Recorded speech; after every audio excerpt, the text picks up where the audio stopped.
పార్టీలో కేటీఆర్ గారు కావచ్చు లేదంటే సర్పంచ్ కావచ్చు వీళ్ళు ఇబ్బంది పెట్టడానికి కవిత కామెంట్ చేశారు. ఎట్లా ఇప్పుడు సీఎం గారు ఏమన్నారన్నది నాకు తెలియదు, కానీ తెలంగాణ ప్రజలు అనుకుంటున్న విషయమే కదా, అది తెలంగాణ ప్రజలందరూ గమనిస్తున్న విషయమే. ఇప్పుడు బీఆర్ఎస్ పార్టీ సోషల్ మీడియా నన్నే దాడి చేస్తుంది, హరీష్ అన్న మీడియా నన్నే దాడి చేస్తుంది, సంతోష్ అన్నకున్న సీక్రెట్ మీడియా నన్నే దాడి చేస్తుంది. అందరు కలిసి నా మీద దాడి చేస్తున్నట్టే కదా, అలా కొత్త ఏం లేదు, అది మీ అందరి దృష్టిలో కూడా ఉన్నది కాబట్టి అది కొత్త ఏం లేదు, వింతేం లేదు. Thank you.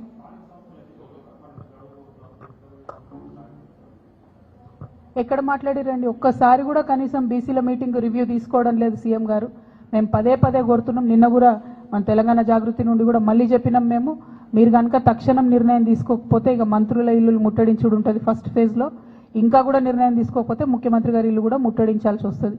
ఎందుకంటే 30 తారీఖు నాడు ఎన్నికలని చెప్తే కూడా కనీసం బాధ్యత లేకుండా మాట్లాడకుండా చివరి నిమిషంలో కోర్టుకు పోదాంలే అనేటటువంటి ఒక వైఖరి నిర్లక్ష్యపూరితమైన వైఖరి రాష్ట్ర ప్రభుత్వం చేస్తూ ఉన్నది. ఇది బీసీలను వారు పట్టించుకోవట్లేదు అనడానికి సంకేతం. మా పోరాటం మాత్రం ఆగదు, ఖచ్చితంగా చాలా సీరియస్గానే ముట్టడి కూడా ప్లాన్ చేస్తాం.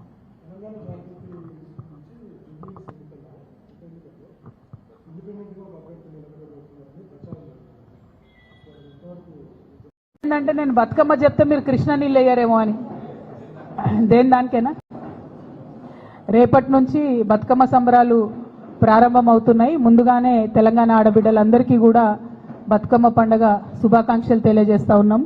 మరి ఎట్ ద సేమ్ టైం వచ్చినటువంటి ఆహ్వానాలన్నింటినీ కూడా పరిశీలన చేసి దాని ప్రకారం ఒక షెడ్యూల్ తయారు చేసుకోవడం జరిగింది. ఆ షెడ్యూల్ కూడా నిన్న మీ అందరికి కూడా రిలీజ్ చేయడం జరిగింది. అందులో భాగంగా మొదటి రోజు చింతమడకకి వెళ్తా ఉన్నాము.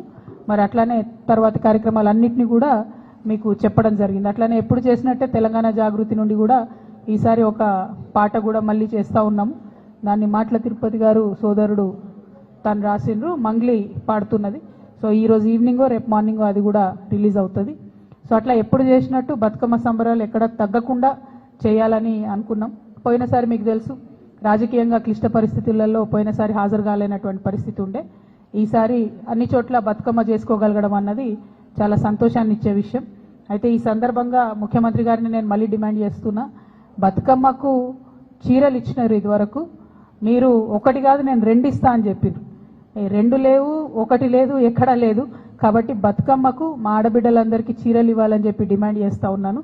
ఎట్ ద సేమ్ టైం దాన్ని ఆ చీరకు ఇంద్రమ్మ అని పేరు పెట్టకుండా బతుకమ్మ చీర అని ఉంచితేనే బెటరు. ప్రతి సందర్భంలో తెలంగాణ యొక్క అస్తిత్వాన్ని తుడిచేసేటటువంటి కుట్ర జరుగుతున్నది మీ ప్రభుత్వంలో. అట్లా కాకుండా బతుకమ్మకు మీరు చీర ఇస్తే బతుకమ్మ చీర పేరుతోనే ఇవ్వండి, లేదా ఏదైనా తెలంగాణ ఆడబిడ్డ పేరుతో ఇవ్వండి, అంతేగాని ఇంద్రమ్మ పేరుతో మాత్రం ఇవ్వద్దు. ఇప్పటికే కుట్రపూరితంగా ఈ ప్రభుత్వం తెలంగాణ తల్లి దగ్గర నుండి బతుకమ్మను దూరం చేసింది. ఇప్పుడు తెలంగాణ ఆడబిడ్డల దగ్గర నుంచి బతుకమ్మ చీరను దూరం చేసింది.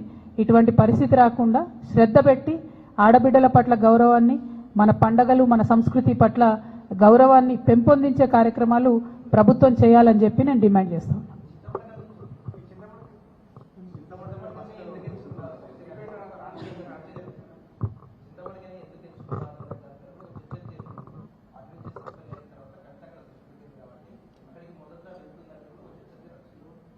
అంటే ఇప్పుడు ఆహ్వానాలు చాలా వచ్చినాయి బ్రదర్.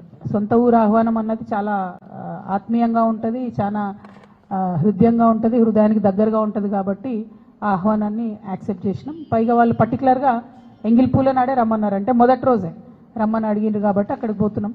ప్రత్యేకంగా రాజకీయపరమైనటువంటి ఇంపార్టెన్స్ మీరు ఎట్లా నేను వద్దన్న ఆపాదిస్తారు.